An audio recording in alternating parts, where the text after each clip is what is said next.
Good morning. എല്ലാവരെയും Nandanam YouTube ചാനലിലേക്ക് സ്വാഗതം ചെയ്യുന്നു. ഇന്ന് ചെറിയ രാവിലത്തെ കുറച്ച് വിശേഷങ്ങളുമായിട്ടാണ്. രാവിലെ എഴുന്നേറ്റ് കുളിയെല്ലാം കഴിഞ്ഞു വാതിക്കെ വന്ന് ഇച്ചിരി നേരം നിന്നതാണ്. അതിനുശേഷം അടുക്കളയിലോട്ട് കയറാമെന്ന് വിചാരിച്ചു. അന്തരീക്ഷമൊക്കെ നോക്കി നിന്നതാണ് കേട്ടോ. കുറേയേറെ തുണിയുണ്ട് ഉണക്കാനായിട്ട്. വെയിലാണോ മഴയാണോ എന്നൊക്കെ നോക്കി അങ്ങ് നിന്നതാ. അങ്ങനെ കാപ്പിക്കുള്ള വെള്ളവും വെച്ചു. ഞാൻ കാപ്പിയും കുടിച്ചു. അങ്ങനെ പാലും വണ്ടി വന്നപ്പോൾ പാല് മേടിച്ചു അത് വെച്ചു. പൂച്ചയ്ക്കുള്ള പാല് കൊടുക്കണമായിരുന്നു. അങ്ങനെ പൂച്ചയ്ക്കുള്ള പാലൊക്കെ എടുത്തു കൊടുത്തു. പാലും വണ്ടി വരുമ്പോഴേ അവർക്കറിയാം. അന്നേരം തൊട്ടൊരു കരച്ചില്ല. പിന്നെ പാല് കിട്ടുന്നവരെ കാറിക്കാറി നിൽക്കുന്നു. ശകലം ചൂടായിപ്പോയി കേട്ടോ പാലൊഴിച്ച്. ഞാൻ മറ്റേ തിളയ്ക്കുന്നതിന് മുമ്പ് എടുത്ത് കൊടുക്കുന്നത്. ഇതിപ്പോൾ ശകലം ഒന്ന് ചൂടായതിന് ശേഷം എടുത്ത് കൊടുത്തത്. അതിൻ്റെ ഒരു ചൂടുണ്ട്. അങ്ങനെ ദോശമാവ് ഇരിപ്പുണ്ടായിരുന്നു. ദോശയും ചമ്മന്തിയും ഉണ്ടാക്കാമെന്നാണ് വിചാരിച്ചത്.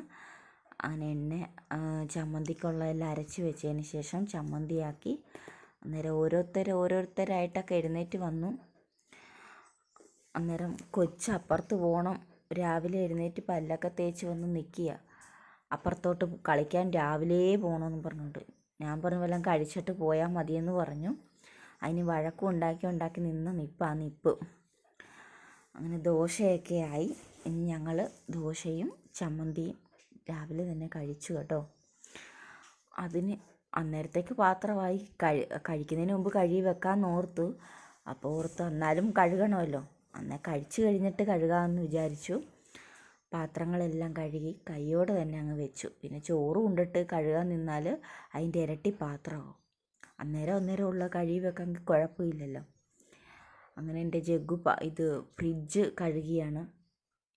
അപ്പോൾ ഇടയ്ക്കിടയ്ക്ക് ഫ്രിഡ്ജ് കഴുകാമെന്ന് പറയുവേ. അന്നേരം ഞാൻ വഴക്ക് പറയും. അന്നേരം ഇന്ന് ഞാൻ പറഞ്ഞു എന്നാൽ കഴുകിക്കോ എന്ന് പറഞ്ഞു. അങ്ങനെ കഴുകാനായിട്ട് എല്ലാം എടുത്തുകൊണ്ട് പോയി. അങ്ങനെ കഞ്ഞിക്കുള്ള വെള്ളമൊക്കെ ഇട്ടു. ഇനി കറി വെക്കണമെന്ന് ഓർത്തുകൊണ്ടിരുന്നപ്പോൾ 2-3 ഉണക്കമീൻ ഇരിക്കുന്നുണ്ട്. എന്നാൽ തികയത്തില്ല. ഇച്ചിരി കൂടി മീൻ മേടിച്ച് കറി വെക്കാമെന്ന് ഓർത്തു. പച്ചമീൻ ഇതിലേ വന്നായിരുന്നു. പച്ചമീൻ വേണ്ടാന്ന് ഓർത്തു. ഇന്ന് ഇച്ചിരി ഉണക്കമീൻ കറി കൂട്ടണമെന്ന് വിചാരിച്ചു. അങ്ങനെ കൊച്ചിനെ വിട്ട് ഉണക്കമീൻ മേടിപ്പിച്ചു. ഞാനൊരു 5-6 പ്രതീക്ഷിച്ചത്. പക്ഷെ അത് ഒത്തിരി ഉണ്ടായിരുന്നു കേട്ടോ. ഞാൻ പ്രതീക്ഷിച്ചേക്കാളും കൂടുതൽ മീൻ കിട്ടി. 1/2 കിലോ മേടിച്ചത്. അത് പിന്നെ വെള്ളത്തിലിട്ട് വെച്ച്. നല്ല ഉപ്പല്ലേ. ഞാൻ അത് ഉപ്പ് പോകുന്നവരെ വെള്ളത്തിൽ കിടക്കണം. ഇല്ലെങ്കിൽ ഇച്ചിരി ന്യൂസ് പേപ്പർ ഇട്ട് വെച്ചാലും മതി. ഇത് കറി വെക്കുന്നത് കൊണ്ട് ഉപ്പ് ഉള്ളത് നല്ലതാണല്ലോ മീൻ കറിക്ക്. എനിക്കിഷ്ടം കേട്ടോ. അങ്ങനെ അതിനുള്ള അരപ്പൊക്കെ ചേർക്കാനായിട്ട് തേങ്ങയും മുളകും മഞ്ഞളും മല്ലിപ്പൊടിയും ചുവന്നുള്ളിയും കൂടി നല്ലതുപോലെ ഇട്ട് അരച്ചു. എനിക്കിന്ന് കറിവേപ്പില ഉണ്ട് കേട്ടോ. എൻ്റെ ജഗ്ഗു പോയി. വീട്ടിൽ ആ കറിവേപ്പില മരം ഉള്ളത്. അതിവിടെ പോയി അവനോട് പറഞ്ഞ് ചിലപ്പോൾ പോകത്തില്ല. ഇന്ന് എന്തായാലും പോയി അത് കൊണ്ടുവന്നു. അങ്ങനെ ആ മീൻ അത് അരച്ച് വെച്ചിട്ട് മീൻ നല്ല വൃത്തിക്ക് ഞാൻ കഴുകിയെടുത്തു. 3-4 വെള്ളം കഴുകണമല്ലോ.